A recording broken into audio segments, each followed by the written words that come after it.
GPK boys live at GrossCon. This is the last day on Sunday, and we saved pretty much one of the best ones for last. Smoking Joe's here. You're jealous that we got to meet him. You wish you could do it. Joe, thank you so much for sitting with us. Thanks for inviting me. Really appreciate it. Anytime. Before we went live, Joe was letting us know how he sort of came into Wacky Packages and how his love for it started. So, Joe, do you mind starting from the beginning again in the 70s? I absolutely mind. Okay, you do mind. Okay, then I'll fill in. He gets up and walks guys, away. The show's over. Good interview. Yeah. Yeah, so I'm a little bit older than the other GPK artists, right? I started my collecting in the mid-70s, and I was about 9 years old. My dad introduced me to Mad Magazine because he read it as a kid. And so the same summer I was introduced to Mad Magazine and Wacky Packages and fell in love with both of them. So I started collecting my Wackies, and this is in the Detroit area, so I could find my way up to the dime store and spend $1 and get an armful of Wackies. And then we moved to Phoenix, Arizona, and I couldn't find anybody that sold them, and I kind of drifted away from finishing the whole series until 20 years later or more. I'm an artist, and I missed the feeling of opening a fresh pack of Wackies and seeing that Norm Saunders artwork that was just mesmerizing. It was just, I missed it so much. And somebody said, well, you're an artist, why don't you design some more, your own Wackies? I'm like, all right, let me do that. So I actually sat down and came up with 3 of my own concepts and illustrated them just for me.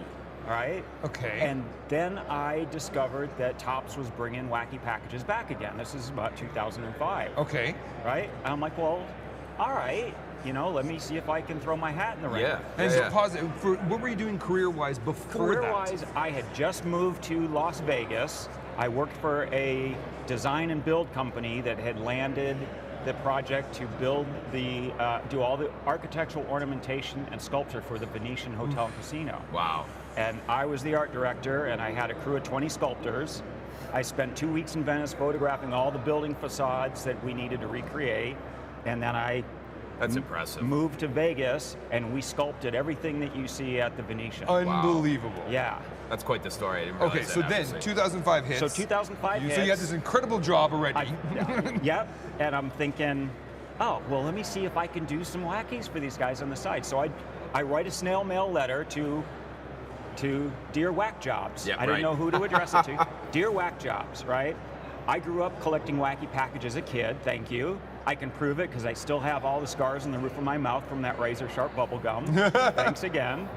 I tell them, I find myself currently as a professional artist, and I would love nothing better than to waste my time designing wacky packages for you. Until Mad Magazine calls, in which case I know I finally hit rock really bottom. busy. Right. Yeah. Okay. Thanks, you know, Smoking Joe. And I mail that off. It ends up in the hands of Jeff Zabata. And 2 weeks later, I've got this message on my answering machine, Smoking Joe. I just got this letter addressed to Dear Whack Jobs. He's like, and I included the several Wackies that I had done for myself in there to prove that I could do it. And so, like, Jeff says, you're exactly the kind of guy I think we need involved in helping us bring Wackies back. I'm like, great. And so a week or two goes by. I send in a bunch of my ideas, just pencil sketch roughs, and send them to Jeff, and he calls me back saying, these are great. We've got some of our best painters working on it. John Pound working on it. Wow. And I'm like, wait a minute, I wanted to do these myself. Yeah. And he's like, oh, you're a painter? And I'm like, well, yeah, I could do this. He's like, okay, I'll give you a shot. And I hadn't sent in my Coca-Cola parody, Coca-Cobra. Yep. I Which I've seen. couldn't believe that Wacky had never done the biggest brand on the planet. And so I'm like, oh, if I can solve the riddle of this parody, I'll have at least one iconic Wacky in the set. Sure, absolutely. And so I just kind of worked it over until I came up with Coca-Cobra and thought, that is perfect. Yeah. And this was my one shot.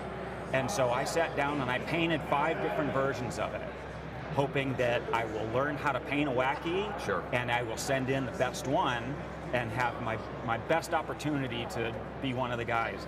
And sent it in, and Jeff calls saying, where'd you get this idea? I'm like, I wrote that idea. He's like, really? And you did this painting? I'm like, yeah. And he's like, okay, yeah, all right. you can do all your own paintings now. I'm like, that's exactly what I wanted. Right, so right. that was all new Series 3. And ever since then, I've been one of the contributing artists to Wacky Packages. That's awesome. You got to think in the back of your head with your history with Wacky Packages and the artist that you were, that it was almost fate that you had to be that guy. It's this time travel thing that I always say, if I knew as a kid that I was going to be an artist contributing to Wacky Packages as an adult, I would think that I'm going to grow up to have the coolest job in the world. Sure. Right? That's such a cool story. That is, and it's interesting that a lot of the artists started from just enjoying the brand itself, right? And that's actually what makes it so special and now. And then just showing up, right? 90% of anything is showing up. Sure. And so my stupid letter to Topps was me showing up. Yeah. And not waiting for them to find me in the ether and contact me.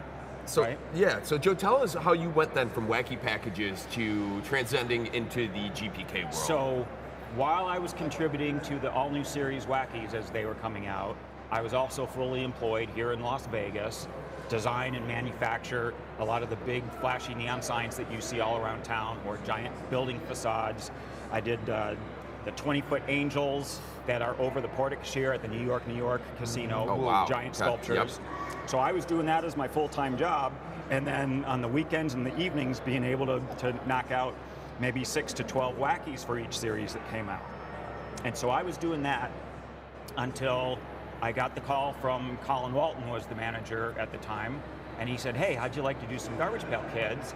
And I told him, I am just so busy with everything else, just leave me on Wackies. Yeah. And then 5 years later or so, I left Vegas and quit doing the 9-to-5 job and just went freelance and called Colin and said, hey, I'd love to do some Garbage Pail Kids now. And never heard from him.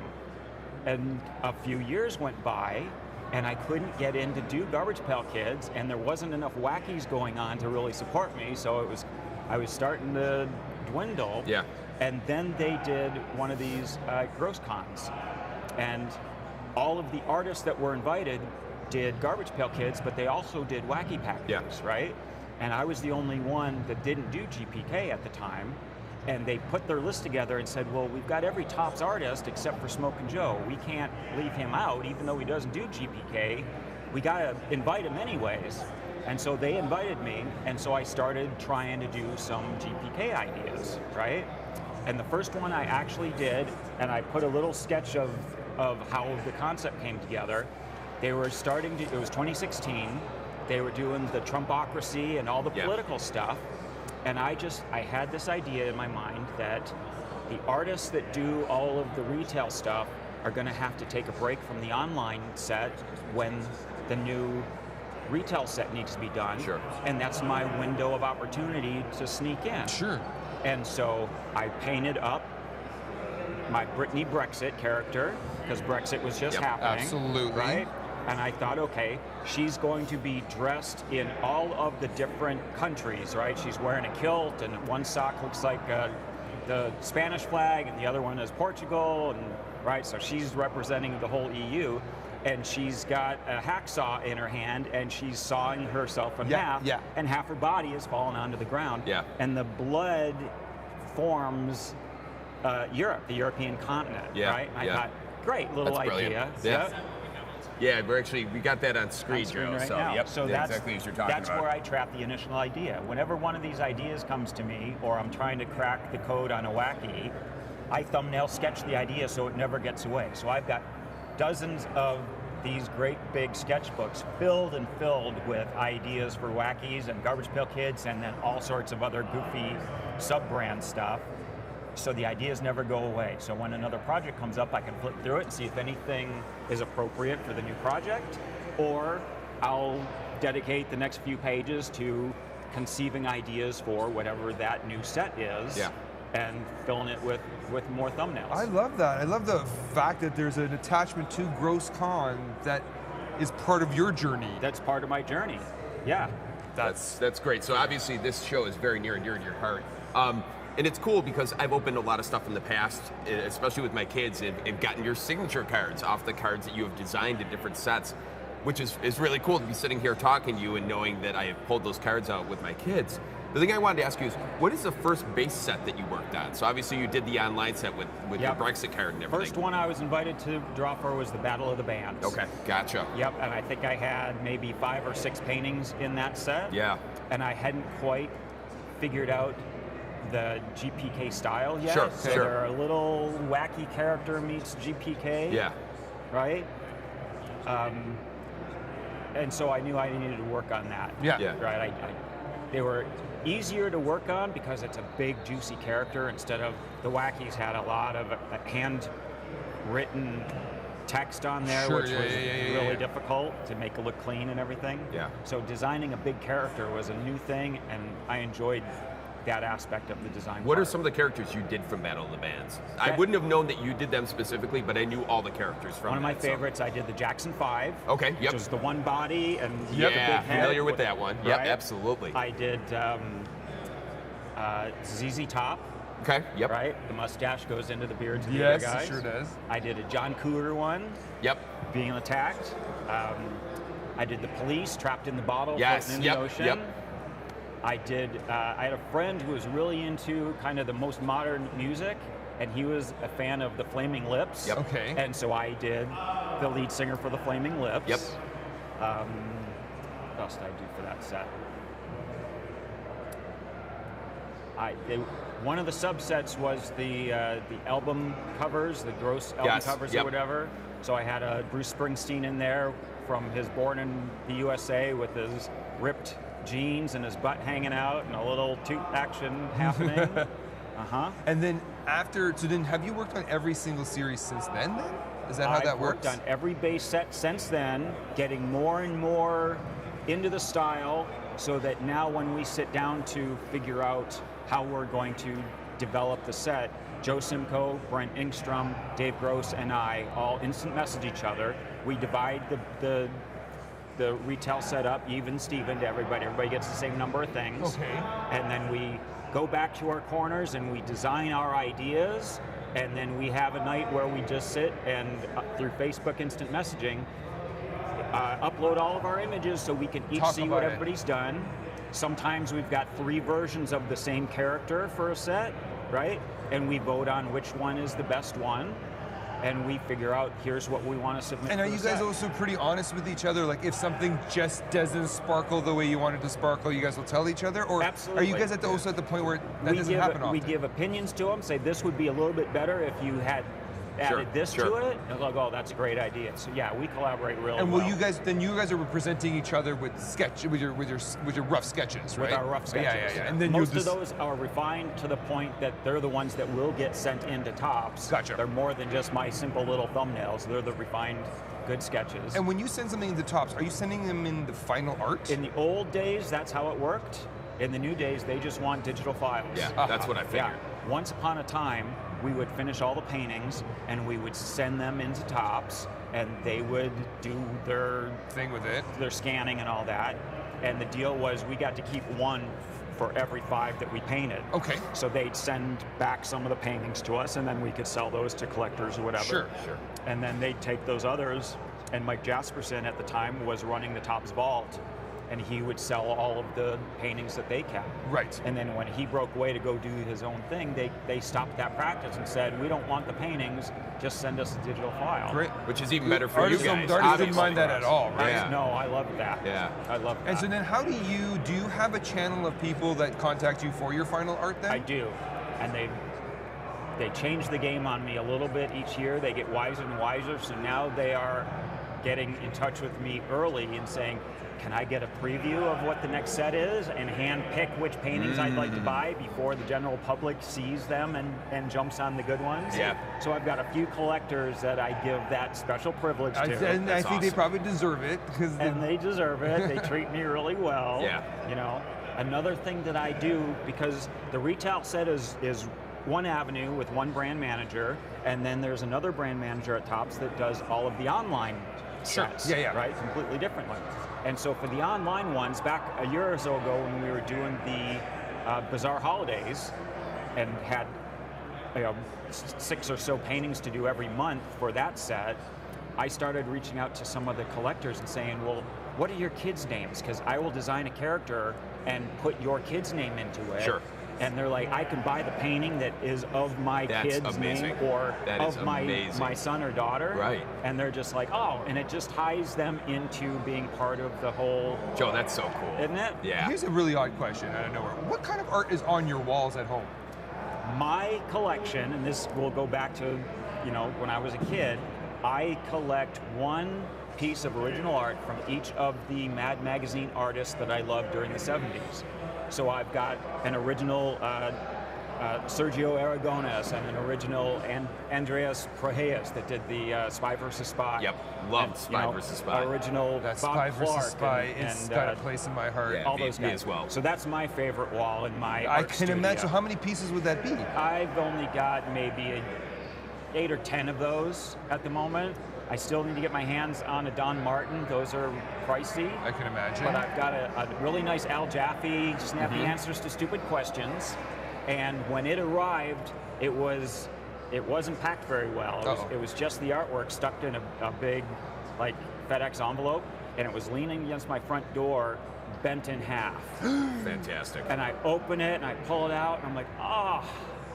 And I texted who I bought it from, and it turned out to be Al Jaffe's son. And I told him, I'm gonna keep the piece, but you need to know, this means something to me. Yeah. You need to protect it a little bit better when you ship it. And he's like, oh, I know that, and my dad's gonna kill me for this. He's like, we'll trade you out a piece. I'm like, no, I want to keep this piece. Just know, like, yeah, this these stuff's are special, important. man. Yeah, take care of you a little bit more. So. That's so cool that you went back to your roots and started collecting that. We're going to show something right here, Joe. If you want to, obviously this is semi-Colin. Love this piece. Talk about what we're seeing right here. This piece is for the bookworm set. Yeah. And one of the little subsets that we decided to do was a bookmark. And so this is one of my bookmark pieces. God, I forget what it says. There's writing on the top and bottom. Yeah, I can almost picture it right now because I have this card at home, Joe. It was the beast of times, it was the worst of times. Yes, Something like that, right? And so I just wanted to do the semi-Colin character with just a bunch of goo. Yeah. Oh my God, it's That's stunning. so cool. We're gonna show another one after this too, if you want to talk about this piece Look right at here, this which looks piece. like That's the Mad same. Mike. That's a bookworm or bookmark piece as well. Yeah. And it's made so that his top half sticks out of the book, and the bottom half has been crushed in the closed book. So his guts are pouring out, and his bones are all broken.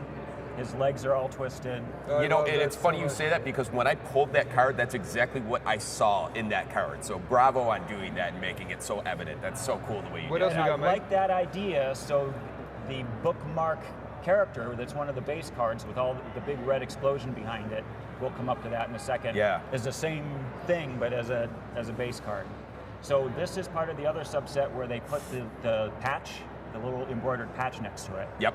And so they were going with like famous book covers. So this was The Great Gatsby, which I called the Gross Batsby. And so it's got that as the patch artwork on the one side, and this is my character. And I actually have this patch card. Now I kind of wish I would have brought it just to have you sign it for me, but that was a cool patch. And Nasty Nick, of course, he eats nothing but blood, so when he vomits, it's going to be that color. Absolutely. Right? That's great. That's amazing. So this is from the base set, Bookworms again, and this is my interpretation of 20,000 Leagues Under the Sea. Yeah. And if you can tell, the top of his helmet has got a GPK face on the top of it as well. So he's looking through the porthole, but the head itself is another character. How long does it take you to create finish the final piece? I know though. I'm about 3 days from start to do the final piece to finish. And I'm assuming that you've managed to shorten your time over your experience of doing this for years, or is it? Yes, I've got a few tricks that I've pulled into my process that helps me to speed it up a little bit. Otherwise, how long would it have taken you in the beginning, like in 2005? In the beginning, it was the wacky packages. That's right. And so I could spend a whole day or two just on the hand-lettered type around the thing. You know? So I tried to get them all done in 3 or 4 days each one, and so I can get those down to maybe a day or two. Occasionally, but that's painting all day too, right? Yeah, and occasionally at the end of a project and I'm behind schedule a little bit, I might have to bust a couple out each day, you know, do some all-nighters and stuff. That happens from time to time, but I don't like doing that. Yeah, I can you're a imagine. machine. So, Joe, let me ask you. So, obviously, we have been very delayed on a lot of these sets coming out. We finally got Bookworms, which to me, some of the characters are just so cool and creative, and a lot of the books that not only I grew up with, but my kids also grew up with. Yeah. So opening those with my kids was, again, very special to me. We will see Vacation at some point in 2023. Fingers crossed because of the way things have gone. Did you do quite a bit for Vacation? Yeah, by the time we got to Vacation, the 4 main GPK artists were dividing the set evenly. So Yeah. I've got 25 images. 25 to 35 that's pieces right. in each set. Okay. Yeah. And you have how much time to create those pieces? It always varies. Sometimes we can get up to 3 months, and sometimes it's maybe a 2-month window to start with, and then we squeeze tops for a little bit more time because we've done this enough that we know that they're doing what a lot of managers do, Sure. where they don't tell you the actual deadline, right? Which I'd rather know the actual deadline and spread it out. So you can manage it, right? So you can manage it properly. But that's not the mindset a lot of times. Sure. So we've learned that, okay, they're going to give us, you know, three more weeks after the There's a actual gray set. zone there, right? Yes, there's a gray zone yeah. there. And what some of the other artists and I have started doing too is if I'm way behind and Brent has finished his paintings, we'll say, hey Brent, here are my approved designs. Do you want to paint them? And so we will help each other out to get the That's schedule great. done by taking over the rest of their schedule. That's great. So then do you collect the cards at all yourself? I don't collect the GPK cards. Because Topps has been really good at sending us boxes and stuff, so I like having one of whatever I've done. Sure. And with Bookworms, that's the first time I've had my artwork on the box and the packaging of a GPK. Right, yeah. Which was great. My Pinocchio character. Yeah, which Actually, is on the mega boxes as Yeah. well, which is so cool to yeah. see. Yeah. So that was great. So I definitely have that in my collection. But my personal card collection is all the wackies. And do you still have the ones from I do. the original ones from your 70s? When I was a kid and we moved to Phoenix, That's right. I come walking home from school one day and there's a bunch of kids running around in my front yard with my little sister in the middle of them doing this. And I'm like, what is no. going on? And I get there and she's got a handful of my wackies and she's handing them out to kids. And I'm like, oh, I grab them away and I'm like, I got like 20 wackies left out of, 8 full series. And I'm like, oh, and I throw them in a little box and shove them in the back of my closet and think, I don't know how to buy them Sure. anymore, so I'm done with that, right? Blink to the time when I hear all new series is starting to come out, and I go online to find if there is a coffee table book maybe that's printed all these wackies, and I can buy that and have my whole Sure. collection. Sure. I just need to see the artwork. Of course. Right? And I find this whole trading community going on, and I'm able to trade or buy full sets of some of the stuff. I was too young during the original cardboard wackies or series 1 through 5. Kids in school started throwing some of the series 5 wackies around, and that's when I first saw them. Fang was the first one I ever saw, and thought this is the greatest thing in the world. Yeah. It's got my monster on there. It's a great joke. I know the product, and so original series wackies, series 6 was my first being able to go to the store and buy packs and do it. So that's my my catcher in the rye. Yeah. Every time I see a Series 6 available, I gotta buy it. Even though I've got a dozen full Series 6 original cards. So years later, I find that some of the original wackies are actually worth some big money. Yeah. Right? And I go, I wonder if any of the ones that I still had are those expensive ones. So I go back to my mom's house, and I know where all the stuff that's in the old storage room is located.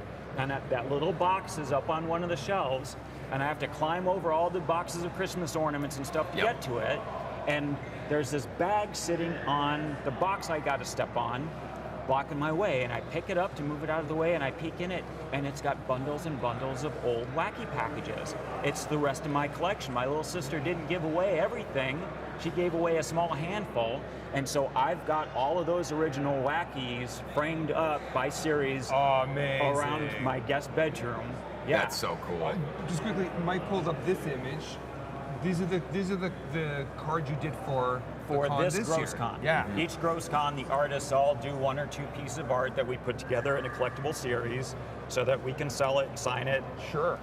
And so these are the 2 that I did. These ones also ended up making it on the back of the skateboard as well. That's available at the con as well. Because I do a lot of the graphic design, the layouts for all of the artists to turn them into the cards. Sure. And so I did the layout for the skateboard. They send me all the artwork and I put it together like that. So here's a side note about the wacky packages. I just heard, we interviewed somebody yesterday, the day before, and they were saying that the old wacky packages, there were ones that used to come in, you'd get 1 card in a product, and so it was like a donut thing. Was it Wonder Bread? Wonder Bread one. Did you ever have any of those ones? yes, it was the Wonder Bread series. Yeah, Chad was talking about it. And kids would go to Farmer Jack, and while nobody's looking, open up the pack of Wonder Bread and reach down to the last, to the bottom of the pack and pull out that sticker, because that's what they were so collectible. The craze for wackies back then. I had heard that wacky packages outsold baseball cards in like 1974, 75. Way. Yes. They sold those by the bazillions. And so, did you ever have your hand on any of those Wonder Bread ones? Yeah, I've got the Wonder Bread ones. Those are, because apparently Chad was teaching us that those are the ones to chase. They're a little bit stained from the grease and whatever that came off of the bread. That's part of the fun. And it's just a certain, 8 or 12 stickers that they included in there. Those stickers are also represented in the rest of the old school wacky sets, but they took those specific ones and made them part of the Wonder Bread series. Hey guys, who's Chad? Chad Shears. Chad Shears? Oh, I thought Clint Coleman was telling us. Oh, maybe it was Clint. Yeah, sorry. Well, whoever was. Was it Clinton that was talking about? it was I'm Clinton. sorry. I'm sorry. My apologies if that was the case. Maybe it wasn't Chad. Yeah. Anyway, Sorry, We got a everybody good at story home. about it, Yeah. anyways. What a weird collabo. Yeah, well, because at that same time, a lot of these product manufacturers were sending Topps cease and desist letters, don't parody our products anymore. Okay, right? yes. And so that's why it worked out great, because wackies at the time were on a 90-day shelf life. And when the cease and desist would come in, it would say, you've got 90 days to stop using our product as your parody.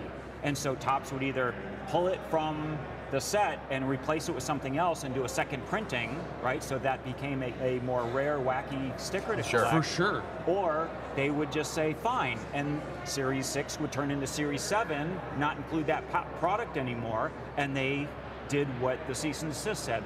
They're not selling it anymore. So they were on a 90-day store rotation for series after series after series. That's crazy. What an interesting way to skirt around. Until like Procter & Gamble got smart and said, don't parody any of our products anymore, right? Blink to when all new series came out, and all those same product manufacturers are contacting Topps saying, when are you going to parody our products? Oh yeah, for sure. Right? It had become a pop culture iconic rite of passage to be full circle. That's turned crazy. into a wacky. Yeah. So Wacky Package also, I think, recently came out with the little boxes where you can get the you can get little mini version. Are any of those things ones that you've designed as well? Oh yeah. That must No be, kidding. That's cool. Yeah. That must be pretty exciting.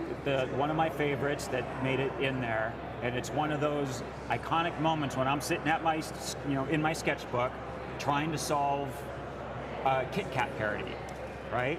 And I roll through all of the rhyming, right? Start with A.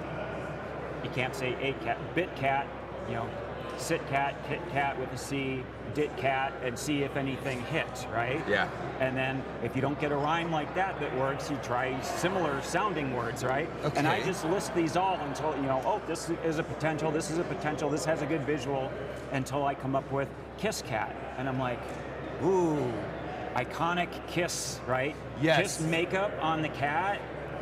Pop culture phenomenon there tied into wackies, that's a twofer. Yeah. And I start shaking a little bit because I believe that once I've thought of it, it's out in the ether. And now some other artist may catch up on that and beat me to the punch. So it's like, I got to get this sketch up right away and sent in and grab this one. So I do the Kiss Cat wacky package, right? I think it ends up getting after the fact, getting a please don't use that anymore from Kiss's lawyer, from Gene Simmons' lawyer. Yeah.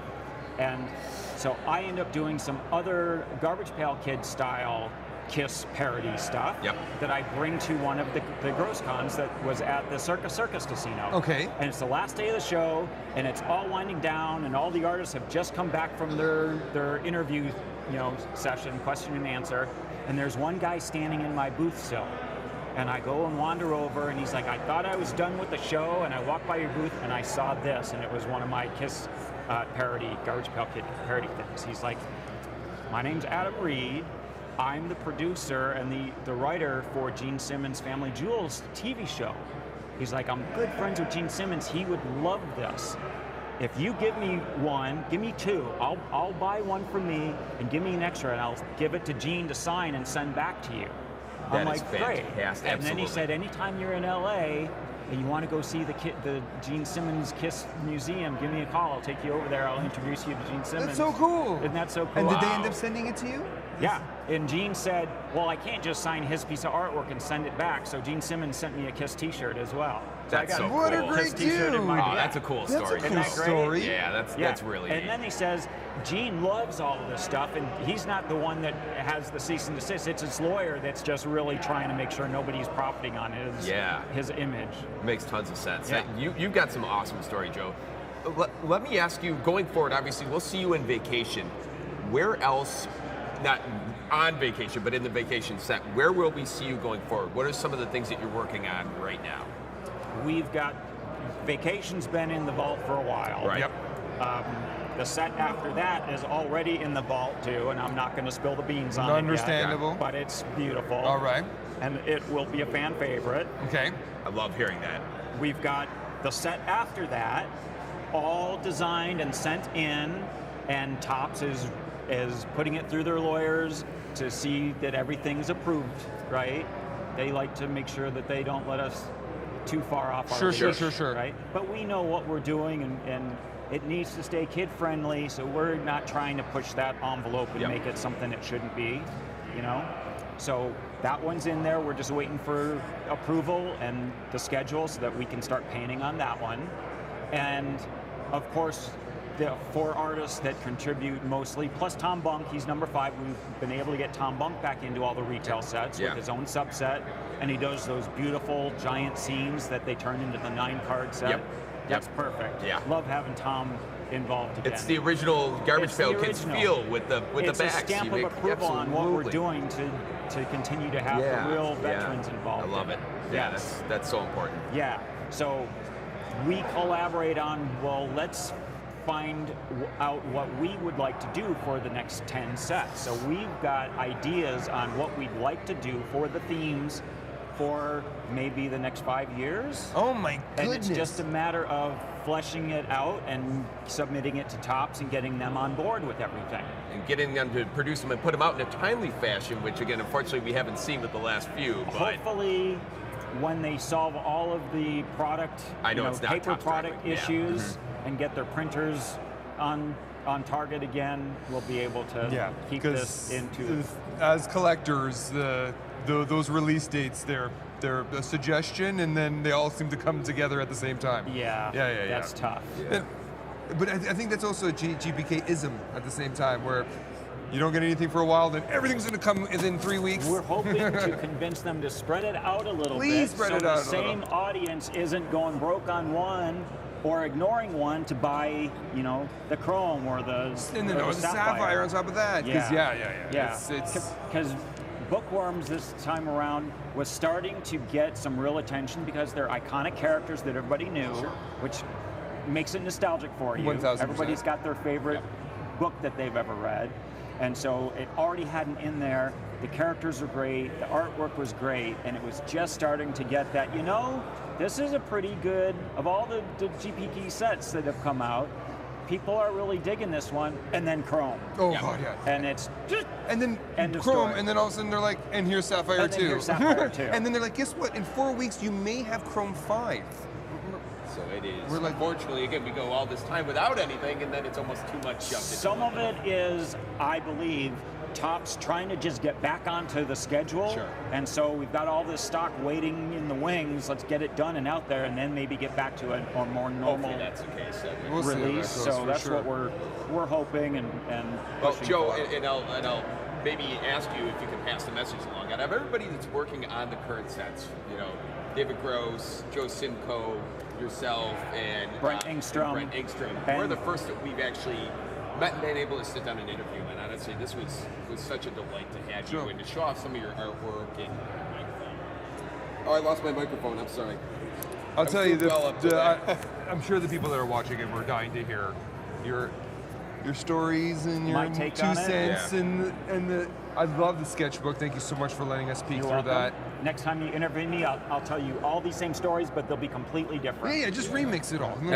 Absolutely, yeah. And Joe, obviously, you know, when the new sets do drop, to have you come on maybe again at some point down the road on the show, talk about some of the artwork that you did to really showcase what you've done. Sure. Again, I love everything that's come out lately, so this has Knowing been a some really of the treat. stories behind a few of the makes it that paintings, much the better. inspiration makes it that Absolutely. much, you know. Completely agree. Thank you with for sitting with us, Joe. Yeah. This is really great. Appreciate it very much. Thank you. Yeah.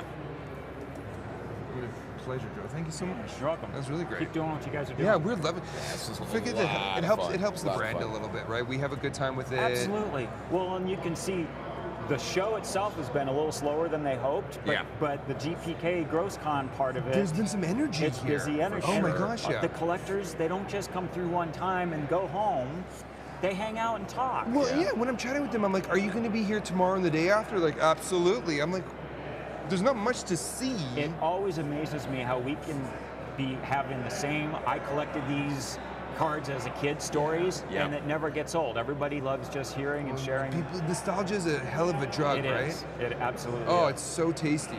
It's so tasty. That's why the artists, again, understand that nostalgic part of it and keep trying to push it so that it gets closer and closer to the way they were released back in the 80s, Sure. in the style of the 80s, right? With the kiss cut, if we can get that back again, and try to feed them everything that they remember as a kid when they opened it for the first time, because that's how they were introduced to it, and that's the right way to do it. I'm the same way with wacky packages. Yep. You know, Yep. in the wacky day, they were 30 cards or 32 stickers to a set, and that fits into a kid's hand really easily. So he can get intimate with each card Sure. and know them, know the characters and know all the products, right? I think the sets today, 110 cards, are too big, and you can't do that. I agree with and you on we're that. not finding enough time to learn and get an iconic character out of that set. Even though they might be in there, you have to pass by them to the next thing that's been released too quickly, and so Sure. we're not establishing the same kind of nostalgia for the newer ones that we did for the first ones. Did Wacky Packages ever come out with a Chrome series or anything like that? I think they've got maybe some chase cards, some subsets in there where they printed on Chrome, but I don't think they've ever done a full Chrome. Because it would pop pretty nicely, some of those images, no? I'm a originalist. I love it on the white. Traditionalist, just with give it the to me the way it black. used to be. Yeah, I hear That's you how on I that. like it. You know, it's a side question. Is there any of your final art that you're like, I'll never sell this one? I'd never say never, but I do have a bunch of them that I've got on my wall, or that people have offered to buy them, and I'm like, I need to hold on to this one Yeah. a little bit longer. you And know? those a lot of the original ones from like 2005, 2006, or is it just different ones throughout the years? The ones I have from there are the ones that nobody ever asked me about. So I've got several of my Battle of the Bands pieces here, just to show people, here's what some of my very first GPK pages look like. Yeah. So my Jackson 5, Yeah. my John Cougar, those are all here with me. So That is so cool. Yeah. I'm definitely going to have to take a walk wanna over there take and a take a peek look at it, too. if you don't mind, for Joe, sure. thanks, man. Yeah. Really Again, appreciate thank you it. so much. That was Welcome. a lot of fun to do, for Thanks. sure. Won't be the last time we sit down, and whether it's online or over the computer or whatever, we'll definitely do it you'll again. enjoy your Dave Gross conversations because Yeah. he can talk up a a good story. Like I said, let him know especially. We would love to take some time. Be happy to chat with you. You'll need a crowbar to get 2 words out of Brent Engstrom. Well, you can always pretend there's an internet problem. Jeff Zapata as well. Him and Jeff are probably Jeff's talk got for days. all the good stories. We love Jeff. Yeah. We've had him out a few times. He's been absolutely fantastic. Yeah, so. Jeff's a great ambassador for any of these brands. Uh-oh. Joe, you're being defaced. Got Chad over here giving him bunny I ears. got photobombed by Chad. All right, guys, this was day 3. You get one unbelievable interview, and we're done. We are exhausted. I hope you guys enjoyed your time absorbing everything that GrossCon had to absorb. We pulled as much information out of all these artists and these collectors as possible. I hope you enjoyed yourself. Thanks so much for tuning in, guys. Appreciate it. And again, if you are getting to this point and you missed the rest of the show, it will be live on our YouTube. Not live, but you're going to have it recorded and you'll be able to watch it on our YouTube channel. Make sure you subscribe and set notifications. GPK Boys on YouTube. Thanks, guys. A lot of fun.